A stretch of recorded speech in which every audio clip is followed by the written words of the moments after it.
بأحمد وفي الأرض بأبي القاسم اللهم صل على محمد وآل محمد. ثم الصلاة والسلام على أهل بيته الطيبين الطاهرين المعصومين المسلومين المنتجبين المنتخبين الذين أذهب الله عنهم الرجس وطهرهم تطهيرا.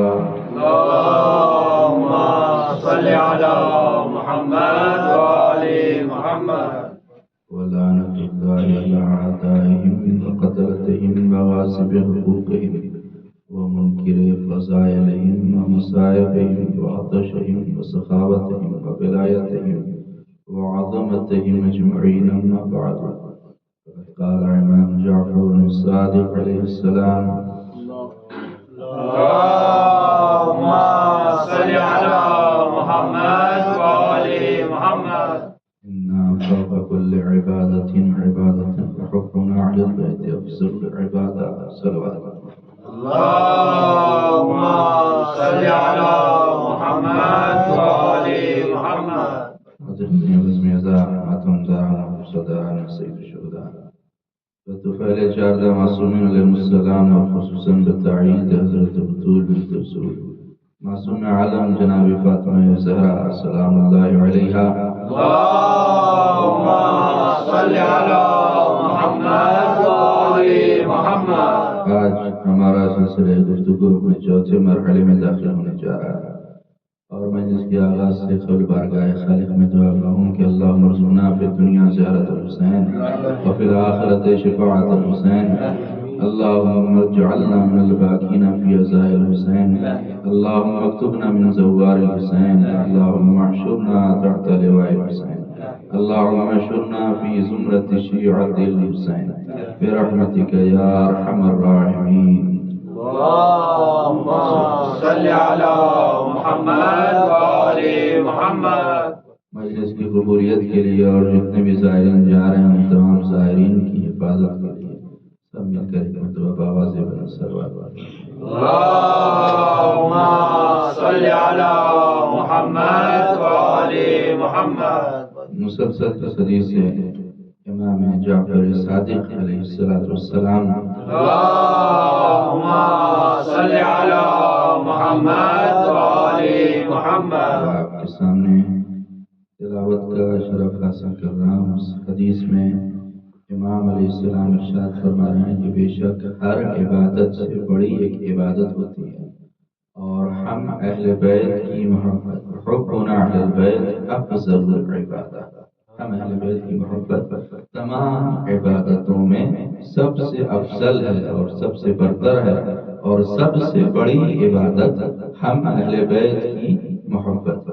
اسی طرح پیغمبر اکرم صلی اللہ علیہ وآلہ وسلم اللهم صل على محمد وآل محمد سے روایت ہے جس میں آپ فرماتے ہیں کہ ادبوا اولادکم علی ثلاث خصال، اپنی اولاد کی تربیت کرو تین چیزوں کو بنیاد بنا کر.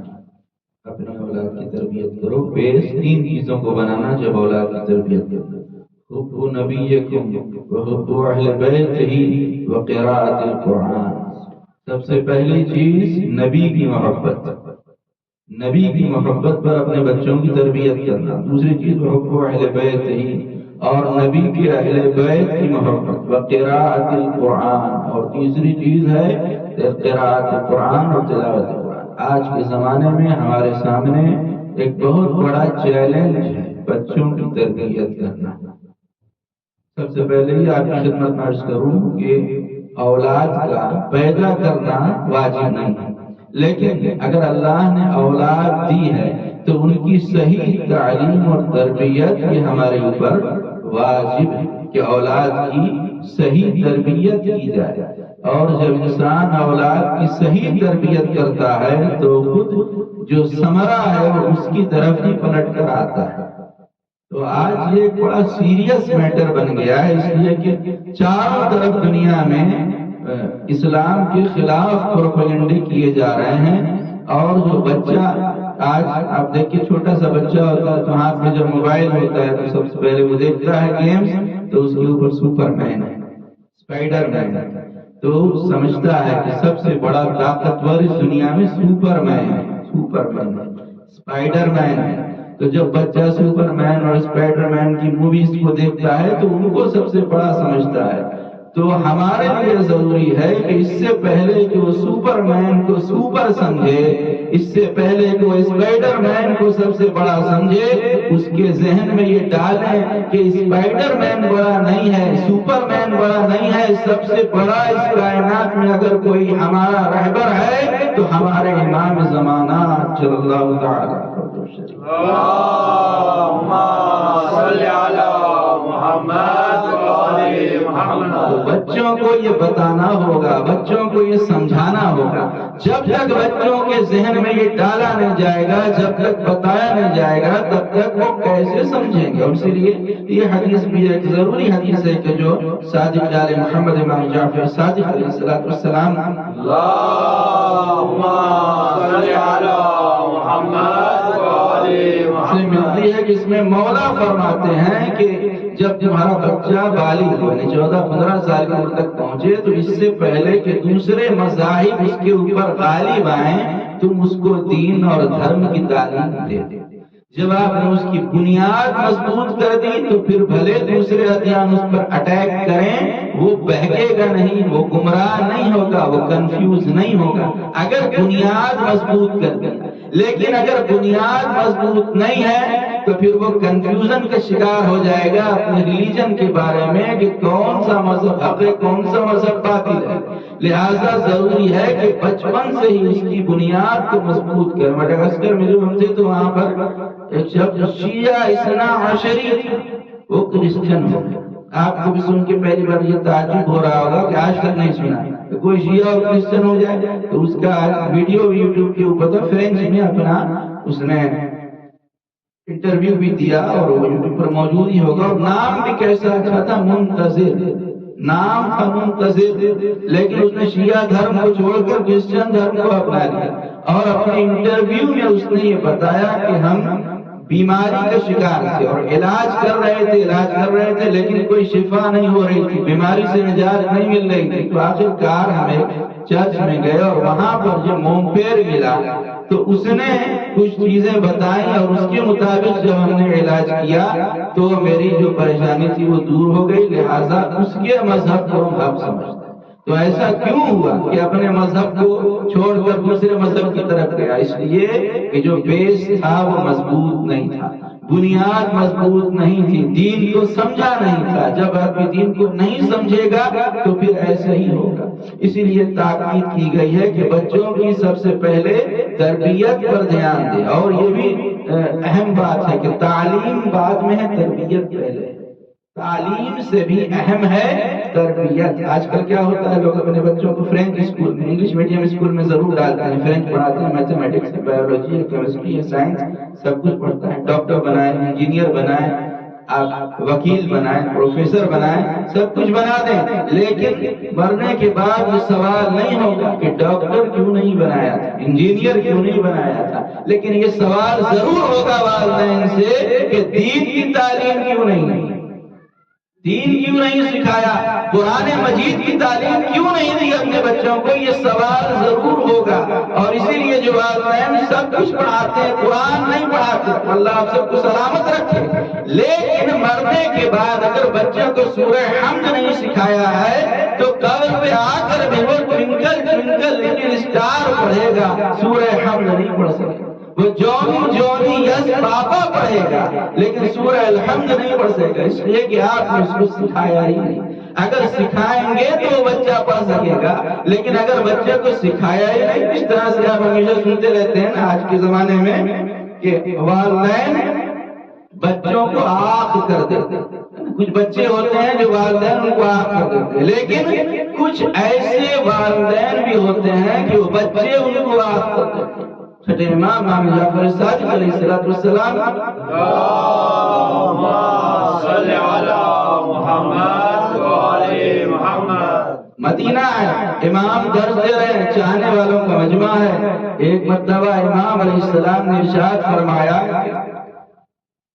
قیامت میں، میدان قیامت میں کچھ ایسے والدین آئیں گے، کچھ ایسے پیرنٹس آئیں گے کہ جو اپنی اولاد کی طرف سے آف کر دیے ہوں گے، یعنی آپ کی اولاد ہوں گے۔ تو سننے والے جتنے بھی لوگ تھے سب کو تعجب ہوا، اور ان لوگوں نے سوال کیا کہ مولا ہم نے اب تک آپ کے والدین تو سنا ہے کہ ماں باپ آف کر دیتے ہیں، لیکن یہ آپ کے اولاد یہ پہلی بار سن رہے ہیں، یہ کون لوگ ہوں گے؟ تو مولا نے فرمایا کہ یہ وہ لوگ ہوں گے، آہ کی افسوس کیا مولا نے فرمایا کہ یہ وہ لوگ ہوں گے کہ جو خود نماز پڑھتے تھے، خود دیندار تھے، دین کے پابند تھے، لیکن اپنے بچوں کو دین کا پابند نہیں بنایا، اپنے بچوں کی طرف دھیان نہیں دیا کہ انہیں دین کی تربیت دیں، اور اسی وجہ سے وہ والدین ہوں گے کہ جو بچوں کی طرف سے آپ ہو گئے، آپ کے اولاد ہو گئے، اور پھر انہیں جہنم میں ڈال دیا جائے گا۔ لہذا دونوں کے اوپر اللہ نے، ماں اور باپ دونوں کے اوپر یہ ذمہ داری رکھی ہے کہ بچوں کی صحیح تربیت کریں، بچوں کو دین کا اور اسلام کا علم بچوں کو دیں۔ لیکن اس میں زیادہ تاکید جو کی گئی ہے وہ ماں کے لیے، اس لیے کہ ماں کی آغوش بچے کا پہلا مدرسہ ہوتا ہے۔ جب بچہ آنکھ کھولتا ہے 2 سال تک ماں کی آغوش میں رہتا ہے، اب ماں جیسی ہوتی ہے ویسے بچے کو بنا دیتی ہے۔ اسی لیے کہ شاید نے کہا کہ بیٹے کے دل میں تیرے جو حب علی نہ ہو، بیٹے کے دل میں تیرے جو حب علی نہ ہو تو بچہ کہاں سے لائی ہے بچے کی ماں سے پوچھ۔ اگر اہل بیت کی محبت نہیں ہے دل میں تو ماں سے پوچھیں کہ ماں اس بچے کو کہاں سے لائی ہے۔ اسی وجہ سے جمعہ عورتوں پر سے ثابت رکھا گیا، اذان عورتوں پر سے ثابت کہ وہ مؤذن جس طرح مرد بنتا ہے عورتیں نہیں بنتی، اسی طرح سے جہاد عورتوں پر سے ثابت ہے۔ اسی طرح ماں باپ کا، بیوی کا، بچوں کا نان و نفقہ عورتوں پر سے ثابت رکھا گیا ہے۔ کسب معاش کے لیے مرد گھر سے باہر نکلے گا، عورتوں پر یہ ذمہ داری نہیں ڈالی گئی، کیوں؟ تاکہ ان کا وقت خالی رہے، اور جب خالی وقت رہے، آزاد رہیں تو بچے کی صحیح تربیت کر سکے، اور جب بچے کی صحیح تربیت کریں گی اور بچوں کو جب اسلام کے مطابق پالا جائے گا تو پھر وہ بچے بڑے ہو کر اپنے ماں باپ کو بھی سورہ فاتحہ سے یاد کریں گے۔ اور اگر آپ نے سورہ فاتحہ بچوں کو سکھایا ہے، قرآن کی تعلیم دی ہے، تو یہ صرف ان کے لیے کارآمد نہیں ہے بلکہ یہ لوٹ کر ہمارے لیے بھی یہ کارآمد ہے۔ حضرت عیسیٰ علیہ السلام کے لیے ملتا ہے کہ ایک مرتبہ حضرت عیسیٰ ایک راستے سے گزر رہا ہے کہ ان کا گزر چلتے چلتے قبرستان سے ہوا، تو کیا دیکھا کہ قبر ہے جس کے اوپر اللہ کا عذاب نازل ہو رہا ہے، عذاب کے فرشتے ہیں۔ تو صحابہ سے کہا کہ جلدی جلدی یہاں سے گزر جاؤ۔ سارے صحابہ جلدی جلدی گزر گئے۔ جب اپنا کام نپٹا کے واپس پلٹے صحابہ کے ساتھ دیکھا وہی قبر ہے کہ ابھی عذاب ہو رہا تھا لیکن ابھی رحمت کے فرشتے ہیں اور اللہ کی رحمت اس صاحب قبر کے اوپر نازل ہو رہی ہے۔ تو حضرت عیسیٰ علیہ السلام نے اللہ سے پوچھا پروردگار یہ کیا ماجرا ہے کہ ابھی عذاب ہو رہا تھا، اب واپس پلٹے ہیں تو اب رحمت نازل ہو رہی ہے، آپ کو وجہ کیا ہے؟ تو آواز قدرت آئی کہ عیسیٰ یہ شخص اس پر عذاب ہو رہا تھا، میرا بڑا گناہگار بندہ تھا اور اس کا اعمال سیاہ تھا، لیکن جب یہ دنیا سے گیا ہے تو اس کی بیوی حاملہ تھی۔ جو بچہ دنیا میں آیا اور اس کی بیوی نے بچے کو جب بڑا ہو گیا تو استاد کے پاس لے گئی مدرسے میں، اور معلم نے کہا کہ کہو بسم اللہ الرحمن الرحیم، اور جب اس بچے نے بسم اللہ الرحمن الرحیم کہا تو مجھے یہ گوارا نہیں ہے کہ جس کا بیٹا مجھے رحمان الرحیم کی صفت سے یاد کرے اس کے باپ کے اوپر میں عذاب نازل کروں، یہ مجھے شرم آتی ہے، مجھے حیا آتی ہے، اس لیے میں نے عذاب کو ہٹا دیا اور اس کے اوپر رحمت نازل کرنا شروع کر دیا۔ تو آپ نے دیکھا کہ اگر بچہ دین کے اوپر ہے، صراط مستقیم کے اوپر ہے، اور اگر وہ دیندار ہے تو اس کا ثواب پلٹ کر ماں باپ کی طرف ہی آئے۔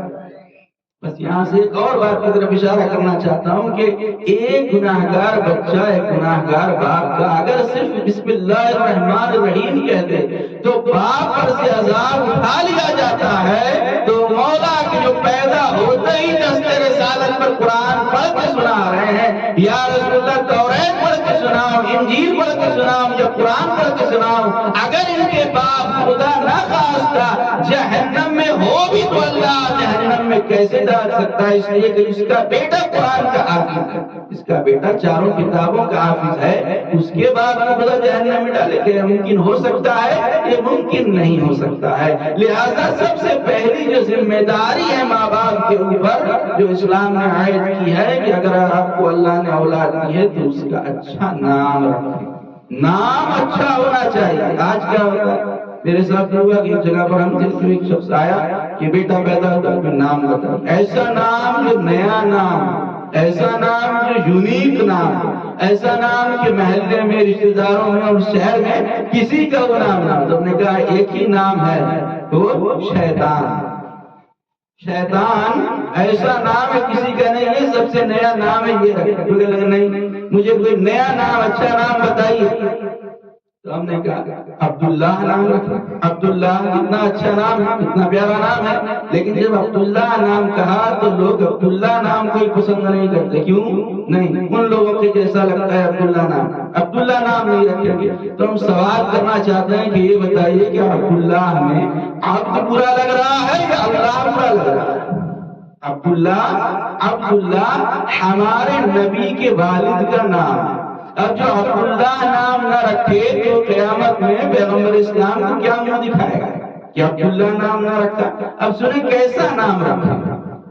چھٹے امام جعفر صادق علیہ السلام، اللہم صلی علی محمد وعلی محمد۔ مدینہ ہے، امام موجود ہے کہ ایک شخص دوڑا آیا اور اگر کہتا ہے مولا میں بہت زیادہ تنگ دست ہوں، میں بہت زیادہ پریشان ہوں اور رزق تنگ ہو گیا ہے، ایسی نوبت آ گئی ہے کہ فاقہ کرنا پڑ رہا ہے، آپ مجھے کچھ علاج کریں۔ تو مولا نے فرمایا کہ یقیناً اور ضرور تمہارے گھر میں 8 ناموں میں سے اس نام کا کوئی نہیں ہوگا۔ تو اس نے پوچھا کون سے 8 نام؟ تو مولا نے فرمایا احمد، محمد، علی، فاطمہ، حسن، حسین، عبداللہ، جعفر، 8 ناموں میں سے کوئی تمہارے گھر میں نہیں ہوگا۔ تو کہنے لگا مولا اتفاق سے ان ناموں کا کوئی میرے گھر میں نہیں ہے، لیکن آپ مجھے ناموں کا مطلب نہ بتائیں، مجھے یہ بتائیں کہ میرے رزق میں جو پرابلم ہے، یہ تکلیف ہے، یہ کیوں ہے، یہ کیسے دور ہو جائے۔ مولا نے فرمایا اسی وجہ سے تمہارے گھر میں برکت نہیں ہے، رزق میں برکت نہیں ہے کہ تمہارے گھر میں اس نام کا کوئی نہیں ہے۔ جس کے گھر میں ان ناموں کا کوئی شخص ہوتا ہے اس کے گھر میں برکت آتی ہے، اس کے گھر سے برکت جا نہیں سکتی، اس کے گھر میں اللہ کی رحمت نازل ہوتی ہے کہ ان ناموں میں سے اگر کوئی نام تمہارے گھر میں ہو۔ لہٰذا اگر کوئی بچہ پیدا ہوتا ہے تو اس کا نیا نام رکھنے کے لیے نہ تلاش کریں کہ ایسا نام ہو کہ دنیا میں کسی کا نام ہو، بلکہ اگر بہترین نام ہے پوری کائنات کے 4 معصومین کا نام ہے، اس سے بہتر کوئی نام ہے ہی نہیں، علی، اس سے بہتر کوئی نام ہے پوری کائنات میں، محمد علی۔ میرے ماموں ہیں تو ان کے 2 بیٹے، تو انہیں دونوں کا نام اور کوئی نہیں، صرف 2، تو ایک کا نام بڑے کا نام رکھا محمد علی، چھوٹے کا نام رکھا علی محمد، اس لیے کہ اس سے بہتر نام ہے ہی نہیں پوری کائنات میں۔ محمد اور علی سے بہتر نام ہو تو آپ دکھائیے۔ لہٰذا اگر گھر میں برکت چاہتے ہیں، اگر رحمت چاہتے ہیں، اب لوگ یہ بھی سوچتے ہیں کہ یہ نام رکھیں گے تو فلاں رشتے دار کا نام ہے تو اس کا نام ہم کیسے نہ کہے گا میرے بیٹے کا نام رکھ لیا، یہ بھی لوگوں کے یہاں ہوتا ہے، میری بیٹی کا نام چرا کے رکھ لیا، تو ایسا نہیں ہے۔ اہل بیت کے ناموں کو سب ایک ہی نام، حسین نام کے کئی لوگ ہو سکتے ہیں، حسن نام کے، علی نام کے کئی لوگ ہو سکتے ہیں، یہ نام بابرکت نام ہے۔ لہٰذا برکت کے لیے ان ناموں کو گھر میں رکھیں تو گھر میں برکت آئے گی، گھر میں رحمت آئے گی۔ نئے نام آج کتنے لوگ ہیں ایسا نام رکھ لیتے ہیں، نیا نیا نام، فرینچ نام نے کتنے لوگوں کو دیکھا، اس کا کوئی ارتھ ہی نہیں، کوئی صحیح مطلب ہی نہیں، ویسے منتشا جو چاہے، یہ کوئی نام ہوا کہ آپ کسی کو کہہ کے پکاریے جو چاہے، یہ تناشا، یہ کیا ہے؟ تماشا عورتوں میں نام ہوتا ہے تناشا، جبکہ اس کا کوئی مطلب نہیں ہے۔ اسی طرح سے اقرا یعنی تو پڑھ تو آپ کہہ کر کسی کو پکاریے کہ پڑھ تو اس کو کیسا لگے گا؟ تو نام کا انسان کی زندگی پر اثر ہوتا ہے، نام ایسے ہی نہیں ہے، اسی لیے امام معصومین نے کہا کہ نام صحیح رکھیں، نام کا اثر ہوتا ہے، جیسا نام ہوتا ہے ویسے ہی وہ انسان ہو جاتا ہے، نام کا انسان کی زندگی کے اوپر بہت اثر پڑتا ہے، لہٰذا نام صحیح رکھیں، جب نام صحیح رکھیں گے تو بچہ صحیح راستے کے اوپر چلے گا بھی اور وہ دیندار بھی ہوگا، برکتیں بھی آئیں گی، نام کا اثر ہوگا، لہٰذا نام رکھنے سے پہلے سوچ لیں کہ کیسا نام رکھ رہے ہیں۔ تو ماں جیسی تربیت ماں کرتی ہے ویسے ہی بچے کے اوپر اثر ہوتا ہے، اور دونوں اگزامپل ہمارے سامنے تاریخ میں موجود ہے کتابوں کے اندر کہ اگر نگیٹو کیریکٹر ہے ماں کا، نگیٹو طور پر وہ تربیت کر رہی ہے تو اس کا اثر کیسا ہوتا ہے، اور اگر پوزیٹو کیریکٹر ہے ماں کا اور وہ پوزیٹو طریقے سے تربیت کر رہی ہے بچے کی تو اس کا اثر کیسا ہوتا ہے۔ دونوں مثالیں، دونوں نمونے آپ کی خدمت پیش کروں کہ حاتم طائی، پہلے پوزیٹو کیریکٹر، حاتم طائی سے یہ پوچھا گیا کہ تم اتنے سخی کیسے ہو گئے، اتنے زیادہ دانی کیسے ہو گئے، تو حاتم طائی نے کہا کہ اپنی ماں کی وجہ سے، ایسے ہی سخی ماں کی تربیت کی وجہ سے۔ پوچھا کیسے؟ اس نے کہا جب میں اسکول جاتا، جب میں مدرسہ جاتا تھا بچپن میں، تو میرے دوست جتنے تھے ان سب کی مائیں ان کو 1 درہم خرچ کرنے کے لیے دیتی تھی کہ وہ اپنے اوپر 1 درہم خرچ کر، لیکن میری ماں مجھے 2 درہم دیتی تھی، 1 درہم اپنے اور اپنے دوستوں کو خرچ کرنا اور دوسرا درہم راستے میں جو فقیر مل جائے، جو غریب مل جائے، جو بیوہ یتیم تنگدست مل جائے اسے دے دینا۔ تو روزانہ میں 1 درہم فقیروں کو دیا کرتا تھا، تو روز ہی ایک کام کرتے کرتے پھر میں سخی ہو گیا، بڑا ہوا تو مجھے سخاوت کی عادت ہو گئی اور میں اس طرح سے سخی ہو گیا اور میں لوگوں کو دینے والا ہو گیا۔ تو آپ نے دیکھا کہ ماں کی تربیت کا اثر کتنا ہوتا ہے، ماں جیسے سکھاتی ہے ویسے ہی بچہ ہو جاتا ہے۔ یہ پہلی مثال کہ ماں کی اچھی تربیت، اسی طرح سے اگر ماں بری ہو، بری تربیت کرے تو اس کا بھی بچے کی زندگی کے اوپر اثر ہوتا ہے، اور یہ واقعہ بھی کتابوں کے اندر چھپ بھی چکا ہے، اصلی واقعہ ہے، اوریجنل ہے کہ جب ایک آدمی کو پھانسی دی جانے لگی، عدالت نے پھانسی کا حکم سنایا کہ اس کو تختہ دار پر لٹکا دیا، تو پھانسی دی جانے لگی تو اس سے رواج عام طور پر پوچھا جاتا ہے کہ تمہاری آخری خواہش کیا ہے، کیا چاہتے ہو، آخری تمنا کیا ہے؟ تو اس نے کہا کہ میری آخری تمنا یہ ہے کہ میں اپنی ماں سے ملنا چاہتا ہوں، ماں سے ملاقات کرنا چاہتا ہوں۔ تو اس کی ماں کو بلایا گیا، جب ماں آئی تو اس ماں کو دیکھ کر چہرہ غصے سے سرخ ہو گیا، اور چہرہ غصے سے سرخ ہوا، آگے بڑھا اور آگے بڑھ کر اپنے دونوں ہاتھوں سے ماں کا گلا گھونٹ، ماں کا گلا دبا، مر گئی۔ تو لوگوں نے پوچھا کہ تم نے یہ کیا کیا، اپنی ماں کو مار دیا، کیوں؟ تو اس نے بتایا آج جب مجھے پھانسی کے چڑھایا جا رہا ہے، تختہ دار پر چڑھایا جا رہا ہے، اس کے پیچھے وجہ میری ماں ہے۔ بچپن میں جب میں نے ایک مرتبہ ایک انڈا چرایا تھا اور انڈا چرا کر گھر لایا تو ماں دیکھ کے خوش ہوئی اور خاموش رہ کر میری حوصلہ افزائی کی، اس سے میری ہمت بڑھ گئی، پھر میں اور چوری کرنے لگا، اور چوری کرتے کرتے جب بڑا ہوا تو ایک گھر میں چوری کرنے کے لیے گیا، رات کا وقت تھا، گھر والے جاگ، میں چوری نہیں کر سکا تو مجھے غصہ آیا، غصے میں آ کر گھر کے مالک کو میں نے مار دیا، قتل کر دیا۔ جب مار دیا تو پولیس آ گئی، اریسٹ کر دیا گیا، جیل میں ڈالا گیا، مقدمہ چلا اور آخر میں پھانسی کی سزا سنائی گئی، اور آج مجھے پھانسی دی جا رہی ہے میری ماں کی وجہ سے۔ اگر وہ پہلا انڈا جو میں نے چرایا تھا، چرا کر لایا تھا، اگر ماں نے مجھے مارا ہوتا، مجھے ڈانٹا ہوتا اور کہا ہوتا کہ بیٹا یہ سماجی برائی بھی ہے، اسلامی برائی بھی ہے، یہ اخلاقی برائی بھی ہے، چوری کرنا گناہ ہے، اگر ماں نے روک دیا ہوتا پہلے دن تو پھر میری ہمت نہ بڑھتی، پھر میں بڑے بڑے گناہوں کی طرف نہ جاتا، پھر میں آج پھانسی پر نہ چڑھایا جاتا۔ تو اس کے پیچھے سبب میری ماں ہے۔ حضرت نوح علیہ السلام کا بیٹا جو بہک گیا اور ان کے ساتھ نہیں آیا، وجہ کیا ہے؟ اس لیے کہ تربیت کرنے والی ماں واحدہ وہ دین پر نہیں تھی، حضرت نوح کا مذاق اڑا رہی تھی اور اس کی صحیح تربیت نہیں ہوئی تھی، لہذا بیٹا بھی ویسے ہی بنا اور کہا میں پہاڑ کے اوپر پناہ لے لوں گا، میں کشتی نجات میں نہیں آؤں گا۔ اسی طرح سے جب صحیح تربیت کی جاتی ہے تو یزید کا بیٹا معاویہ، یزید کا بیٹے کا نام تھا معاویہ، لیکن جب یزید کے بعد تخت پیش کیا گیا کہ تخت و تاج لے لے، کہا نہیں، میں تخت و تاج نہیں لے سکتا، یہ حق امام زین العابدین کا ہے، میرے آبا و اجداد نے اس کی آبا و اجداد کے ساتھ جنگ کی جبکہ وہ حق پر تھے، میرے آبا و اجداد باطل کے اوپر تھے۔ تو یہ ہے تربیت کا اثر، ماں اس کی، کیونکہ اس کی تربیت کرنے والی ماں صحیح تھی، اس کی تربیت کرنے والا استاد ایسا تھا، اس نے ایسی تربیت کی لہذا بن جاتا ہے۔ انسان تربیت کرنے کا انسان کے اوپر اثر ہوتا ہے، اس لیے پیغمبر اسلام نے فرمایا کہ ہر بچہ کل مولود یولد علی فطرت الاسلام، ہر بچہ اسلامی فطرت پر پیدا ہوتا ہے۔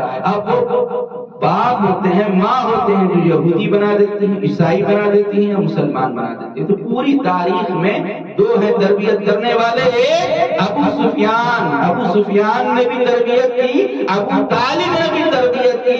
ابو سفیان نے دو بچوں کو پالا، تو ایک معاویہ بنا، دوسرا یزید بنا۔ ابو طالب نے بھی دو بچوں کو پالا، ایک نبی بنا، دوسرا امام۔ صلوات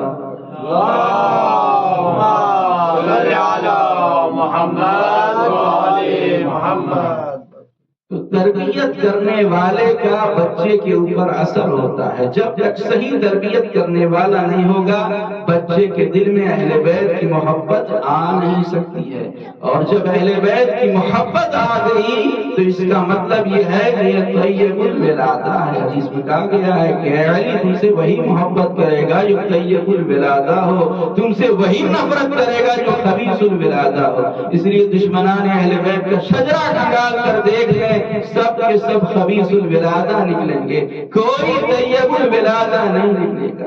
جو اہل بیت کے بچوں پر مصیبتوں کا پہاڑ توڑ دے، چھوٹے چھوٹے بچوں کے اوپر بھی رحم نہ آئے، وہ کہاں سے طیب الولادہ ہو سکتا ہے؟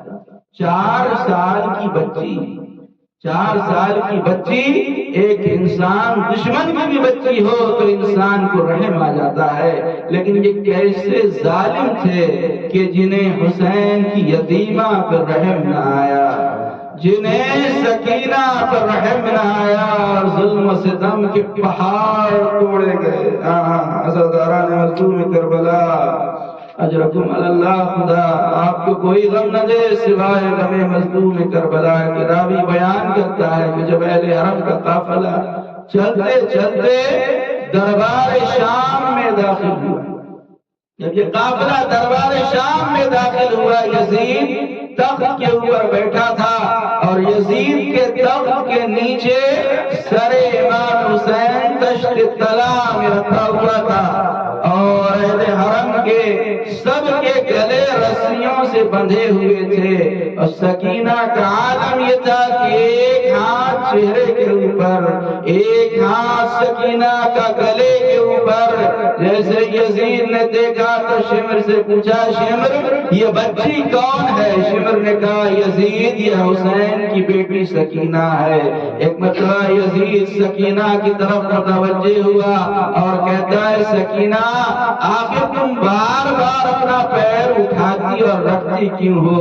ایک مرتبہ سکینہ نے جواب دیا یزید تیری فوج نے ہم 12 لوگوں کے گلے ایک رسن سے باندھے ہیں، کیونکہ میں سب سے کم سن ہوں، لہذا جب یہ کھڑے ہوتے ہیں میرا گلا گھٹنے لگتا ہے، اس لیے میں اپنے پنجوں کو اٹھا دیتی ہوں۔ ایک مرتبہ یزید نے پوچھا سکینہ تمہارا ایک ہاتھ چہرے پر کیوں ہے، ایک ہاتھ گلے پر کیوں ہے؟ تو ایک مرتبہ سکینہ نے جواب دیا یزید اس لیے کہ میرے بال چھوٹے ہیں، میری پھوپھیوں کے بال بڑے ہیں، انہوں نے بالوں سے پردہ کیا ہے، لیکن میرے بال اتنے چھوٹے ہیں کہ میں بالوں سے پردہ نہیں کر سکتی، اس لیے میں نے اپنے ہاتھ سے اپنے چہرے کا پردہ کیا ہے، اور میرا گلا گھٹ رہا ہے یزید، اس لیے میں اپنا ایک ہاتھ گلے پہ رکھے ہوں، کیونکہ میرا گلا گھٹ رہا ہے، میرا گلا زخمی ہو گیا ہے۔ ایک مرتبہ یزید نے کہا سکینہ میں نے سنا ہے کہ تمہارا بابا تمہیں بہت محبت کرتا تھا، تمہارا بابا تمہیں بہت چاہتا تھا اور تم اپنے بابا کے سینے پر سویا کرتی تھی، تمہیں اس وقت تک نیند نہیں آتی تھی جب تک بابا کا سینہ نہ ملے۔ سکینہ نے کہا ہاں بے شک میرا بابا مجھے بہت چاہتا تھا، میں اپنے بابا کے سینے پر سویا کرتی تھی۔ یزید نے کہا سکینہ میں تو اس وقت اس بات کو صحیح سمجھوں گا جب تم آواز دو اور تمہارا بابا تمہاری گود میں آ جائے۔ بس جیسے ہی سکینہ نے سنا جلے ہوئے دامن کو بھرے دربار میں پھیلا دیا۔ کہا بابا شام غریبہ میں تم نے بلایا تھا تو میں چلی آئی تھی، اے بابا یزید تمہاری محبت کا امتحان لینا چاہتا ہے، اے بابا میری گود میں آ جاؤ۔ بس اتنا کہنا تھا کہ تشت طلا سے سر حسین بلند ہوا، سکینہ کی گود میں آیا، سکینہ نے بابا کے سر کو لیا، رخساروں پہ رخسار رکھ لیے، بیان کیا بابا تمہاری شہادت کے بعد میرے کانوں سے گوشوارے چھینے گئے، بابا مجھے شمر تماچے لگاتا ہے، بابا مجھے شمر تازیانے مارتا ہے۔ انا للہ و انا الیہ راجعون بذل قضاء تسلیم الامر سیعلم الذین ظلموا